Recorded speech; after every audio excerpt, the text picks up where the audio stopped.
అండి, ఏ దేవాలయం లోపల అయినా విద్యుత్ దీపం వెలిగితే ఉత్తర క్షణంలో ఏ పని చేసినట్లు గుర్తో తెలుసా? మీ గురువు గారి పట్ల మీరు అపచారం చేశారని గుర్తు. మీ గురువుని తిరస్కరిస్తే, మీ గురువుకి అపచారం చేస్తే, మీ గురువుని విమర్శిస్తే, మీ గురువుని చులకన చేస్తే ఏ దోషం వస్తుందో అంతరాలయంలో విద్యుత్ దీపం పెడితే అదే దోషం వేస్తారు.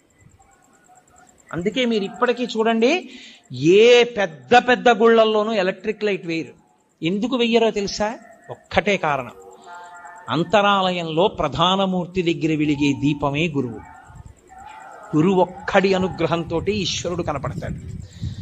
ఆయన అక్కర్లేదని తీసేస్తే త్రిశంకుడు అయిపోయినట్టు గుర్తు. నాకు ఆ దీపపు కాంతిలో కనపట్టలేదు, నేను ఎలక్ట్రిక్ లైట్ పెట్టుకుంటానంటే నువ్వేం గురువయా, నువ్వు మాకు అక్కర్లేదని చెప్పి ఇంకొన్ని పెట్టినట్టు లెక్క.